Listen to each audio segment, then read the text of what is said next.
Yeah, so it was sort of overwhelming, and I've done the complete life cycle, where I qualify it as the love, the hate, the equilibrium, then the slide, where maybe only you notice it's sliding, and then the descent, where it's sand through the fingers, and then the without. Or are you ever really without fame? Can you ever not be famous again? Everyone thought she was about to become one of Hollywood's brightest stars. She had the charm, the talent, and the perfect role that made her a household name. For millions of fans watching her on television, the question wasn't if she'd make it in movies, but when. She was supposed to be unstoppable, and yet, at the height of her success, she disappeared. For years, no one could figure out what had happened. It wasn't the kind of downfall people expected from Hollywood. There were no headlines about drugs, no whispers of scandal. Instead, what forced her out of the spotlight was something far more sinister, something almost no one outside the industry was willing to talk about back then. Behind closed doors, her agents gave her a choice. She could keep working, but only if she agreed to change herself in a way that went against everything she believed in. They told her bluntly that her face was a problem, that her future depended on surgery, that if she didn't erase part of herself, her career would vanish. And for a moment, she actually considered it. She met with surgeons. She thought about what it would mean. Then, she did the unthinkable in an industry built on compliance. She walked away. She left Hollywood behind rather than give up her sense of self. Years later, when she finally revealed the truth about that decision, her words would light a fire across the entertainment world. What she confessed in 2021 changed the way people talked about beauty, aging, and the crushing expectations placed on women in Hollywood. Her story begins far from the glitz of Los Angeles. She was born on February 19, 1966, in the small, picturesque town of Rye, New York. From the outside, her childhood might have looked like any other suburban life, but inside her home, things were different. Her mother, Victoria, wasn't just an ordinary mom. She had once traveled the world as a Pan Am flight attendant, carrying with her a mix of international sophistication and a British upbringing. Victoria had been born in Malta, raised in England, and she brought that sense of refinement and worldliness into the household. Their home had a touch of European discipline and charm, a subtle contrast to the American culture surrounding them. Her father, Kent, was immersed in show business. He worked as both an acting coach and a theatrical manager, roles that meant the arts weren't just his career, they were the lifeblood of the family. Their living room was never quiet. It was often filled with the voices of actors rehearsing lines, the shuffle of scripts being passed around, and late-night conversations about stagecraft and performance. While other kids grew up watching cartoons and running around playgrounds, she grew up with the sound of monologues and dramatic readings echoing through her house. By the time she was only 2 years old, she already knew what it felt like to watch someone prepare for an audition. Her earliest memories weren't of toys or games, but of people stepping into roles and transforming in front of her eyes. 4 years later, the family grew when her little brother Jason was born.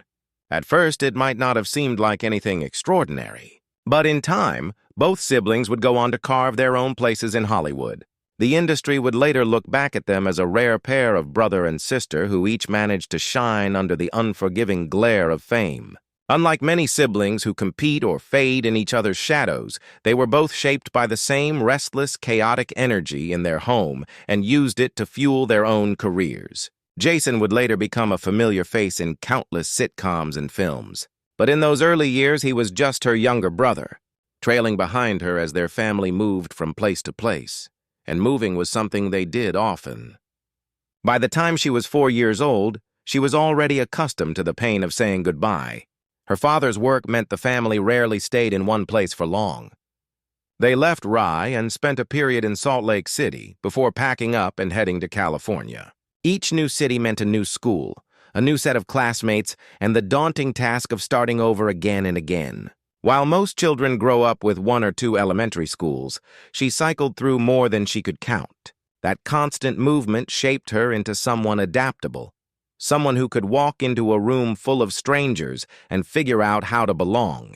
But it also left her with a sense of restlessness, as if stability was always just out of reach. Still, amidst the chaos, one thing remained constant: performance. Acting wasn't just something her family talked about. It was in their blood.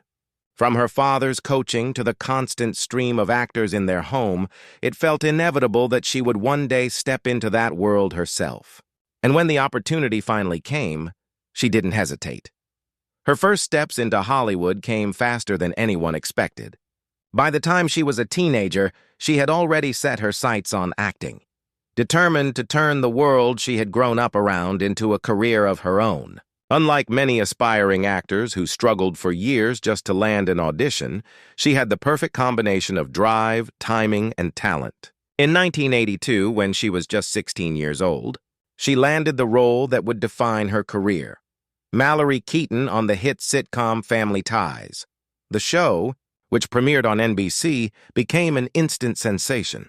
At the center of it all was Michael J. Fox as the ambitious and conservative Alex P. Keaton, but Mallory quickly became a fan favorite in her own right. She played the lovable, fashion-obsessed, slightly ditzy sister with such charm and comedic timing that audiences couldn't help but adore her. Overnight, she transformed from an ordinary teenager into a household name. The sudden rush of fame was overwhelming. One day, she was just another high school student, and the next, she couldn't step outside without people recognizing her. Teen magazines put her on their covers. Interviews lined up back to back. Fans wrote letters by the thousands. She wasn't just acting in a sitcom, she was part of a cultural phenomenon that captured the spirit of the 1980s. For millions of viewers, Thursday nights meant tuning in to see the Keaton family, and she was right in the center of it. For a young actress barely out of childhood, the experience was both exhilarating and terrifying. On the one hand, it was everything she had dreamed of. On the other, it meant she was suddenly carrying the weight of public expectations, and that pressure never really let up. Behind the scenes, she worked tirelessly to keep up. The production schedule for Family Ties was grueling, with long days on set and constant rehearsals. But even after hours, the demands of fame didn't stop. There were interviews to give, public appearances to make, and constant scrutiny of her image. Every outfit she wore, every word she said was picked apart by the press. Unlike her character Mallory, who seemed carefree and lighthearted, she felt the strain of always being watched. Hollywood had a way of making young stars feel like products instead of people, and she was learning that lesson quickly. Still, the show brought her opportunities she never could have imagined. She received Emmy and Golden Globe nominations, proof that her talent was being recognized at the highest level. She also found herself in the unique position of growing up in front of America.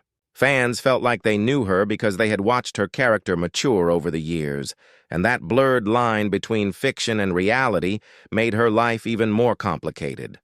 While other teenagers had the freedom to make mistakes in private, hers were magnified under the Hollywood spotlight.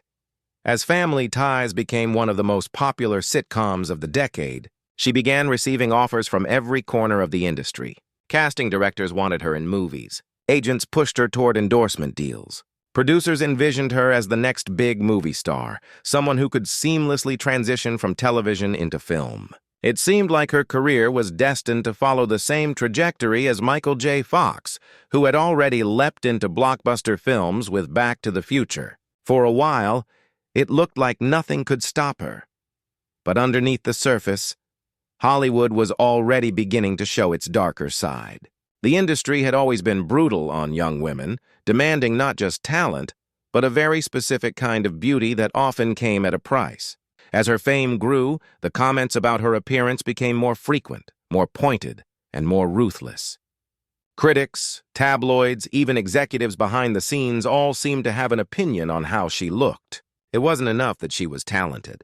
In the eyes of the industry, she had to fit into a rigid mold of perfection. And if she didn't, she risked being replaced. At first, she brushed it off. She told herself it was just part of the business, that every actress faced this kind of scrutiny. But as the years went on, the whispers grew louder. Her agents began to bring up the subject directly. They told her she could have any role she wanted if she was willing to make a few changes. The implication was clear. If she wanted to move into movies, if she wanted to stay at the top, she needed to go under the knife. She needed to reshape herself into Hollywood's version of beautiful. For a teenager barely entering adulthood, the demand was devastating. She was still figuring out who she was, and now the people guiding her career were telling her that her real self wasn't good enough. This was the turning point, though she didn't realize it at the time. The offers for film roles kept coming, but each one seemed tied to the unspoken agreement that she would eventually conform. She met with surgeons, sat in their offices, and listened to them explain what they could fix. They talked about her face the way someone might talk about a broken appliance, as if her features were flaws instead of what made her unique. For a brief moment, she thought about it. She considered what it might mean to erase the parts of herself the industry didn't approve of. But deep down, she knew the price was too high. The same drive that had pushed her to succeed was also what made her walk away. She couldn't give in to an industry that demanded she change who she was just to survive. And so, at the very moment her career should have been exploding into film stardom, she quietly began to step back. Fans didn't understand it. Hollywood didn't talk about it. But behind the curtain, she was already making the decision that would define the rest of her life. When she finally began to step back from Hollywood, there was no dramatic announcement. No farewell tour, no interviews explaining why she was leaving. She simply started saying no to the roles being offered, and in an industry where visibility is everything, that was enough to make her disappear. The shift was subtle at first.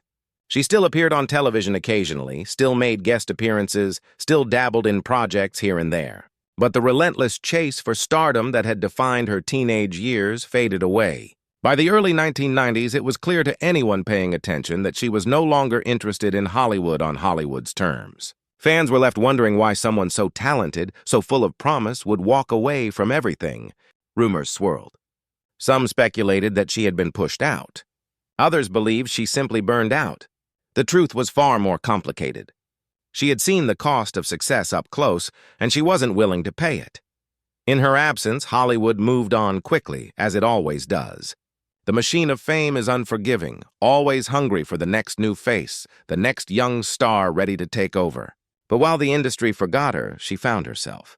For the first time since childhood, she was free to live a life not dictated by scripts, cameras, and executives. It was a strange kind of freedom, liberating on one hand, disorienting on the other. She had spent so much of her life being told who to be and how to look that rediscovering her own voice wasn't easy. She pursued higher education, studied computer science, and built a life that had nothing to do with the red carpets and flashing lights of Hollywood. To outsiders, it may have seemed like she had fallen off the map. To her, it felt like breathing again. There were moments when she missed it. The thrill of performance, the connection with audiences, the creative energy of working on a set. But she also remembered the darker side, the endless scrutiny, the pressure to conform, the constant feeling that she was one wrong move away from losing everything. And so, even when opportunities arose, she remained cautious. She chose her projects sparingly, always mindful of why she had left in the first place. To many in the industry, her absence was baffling. To her, it was necessary. As the years rolled by, she began to see Hollywood more clearly from the outside. She noticed how actresses younger than her were subjected to the same cycle of demands she had once faced. Some gave in and altered themselves to stay relevant. Others struggled silently. Very few spoke out. The silence was part of the system. Everyone knew what was expected, but no one dared to challenge it. And watching from the sidelines, she carried a mix of sadness and frustration. She knew what it was like to be in their shoes, to feel the weight of impossible expectations, to hear the whispers about fixing your face as if it were the most normal suggestion in the world. She also knew the strength it took to say no and how lonely that decision could be. During this time, she also began exploring her creativity in new ways. Writing, directing, and producing became avenues where she could express herself without being reduced to an image. She poured her energy into storytelling from behind the camera, building a different kind of relationship with the industry that had once tried to reshape her. It was on her own terms now. She didn't need to be in front of the camera to matter. That realization was powerful, and it helped her carve out a life that was fulfilling even if it didn't look like traditional Hollywood success. But her journey wasn't just about walking away from fame. It was also about confronting the deeper questions of identity, aging, and authenticity. As she got older, The pressure she had once faced only grew stronger for other women in Hollywood. The obsession with youth and perfection reached new extremes, with actresses half her age being told the same things she had heard decades earlier. She knew she had made the right choice for herself, but she also realized that staying silent meant letting the cycle continue unchecked, and that was something she could no longer accept. By the time the 2000s rolled around, she was ready to re-emerge, not as the ingenue Hollywood once tried to mold, but as a woman with a story to tell. She didn't come back chasing stardom. She came back with a purpose: to speak the truth about what she had endured and to challenge the very system that had once tried to silence her. And when she finally did speak out, the world was ready to listen in a way it hadn't been before. Her absence had created mystery. Her return created a spark. The stage was set for her revelation, one that would not only redefine her own legacy, but also ripple through Hollywood and beyond.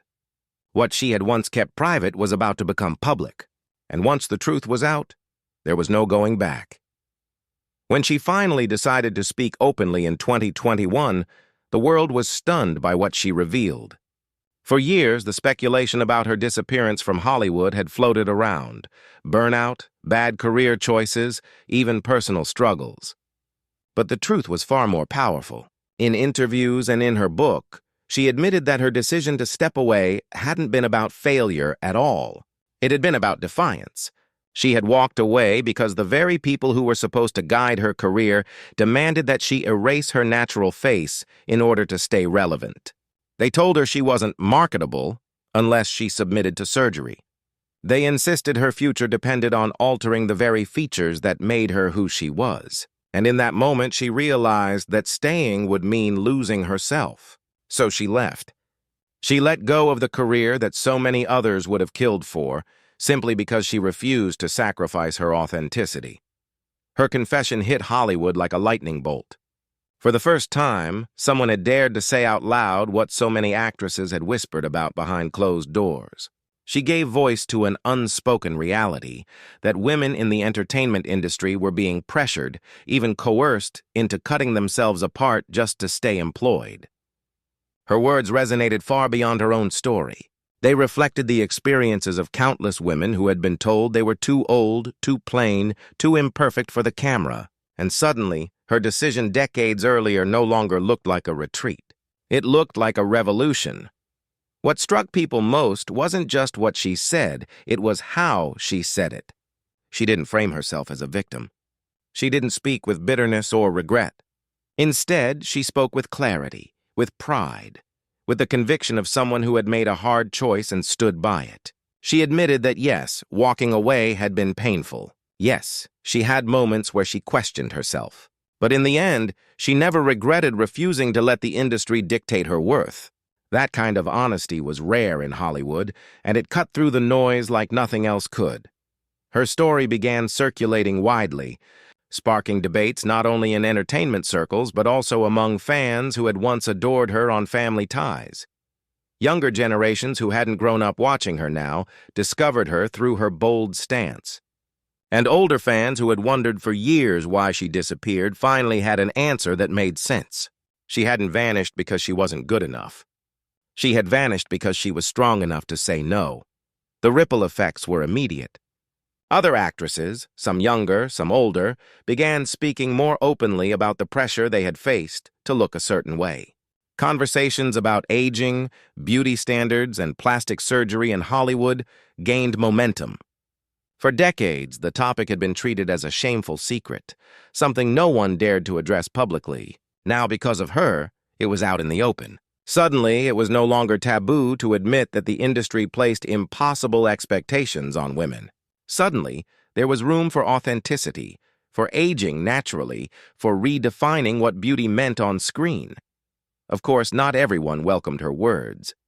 Some industry insiders dismissed her, saying she had only spoken out because her career had faded.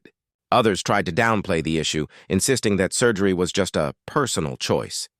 But the more people tried to discredit her, the more her story resonated. Fans could see the truth in her eyes, hear the conviction in her voice. She wasn't exaggerating. She was pulling back the curtain on an ugly truth that had been hidden for far too long, and no amount of denial could put it back in the shadows. In the years since her revelation, her legacy has grown far beyond family ties.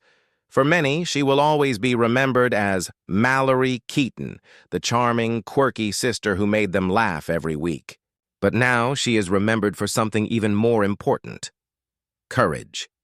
The courage to walk away from a system that demanded she erase herself. The courage to tell the truth when silence would have been easier. And the courage to inspire others to rethink the way they view women, beauty, and aging in Hollywood. Today, her story is taught as both a cautionary tale and a beacon of hope. A cautionary tale about what happens when an industry prioritizes perfection over humanity. And a beacon of hope because it shows that even in the face of immense pressure, it's possible to choose authenticity over compromise. She may not have followed the path everyone expected, but in doing so, she carved out something far more meaningful. She proved that walking away doesn't have to mean failure. Sometimes, walking away is the ultimate act of power. And so, when people look back on her career, it's not just her role in a beloved sitcom that stands out. It's the choice she made when the world demanded she change. A choice that, years later, started conversations still shaping Hollywood today.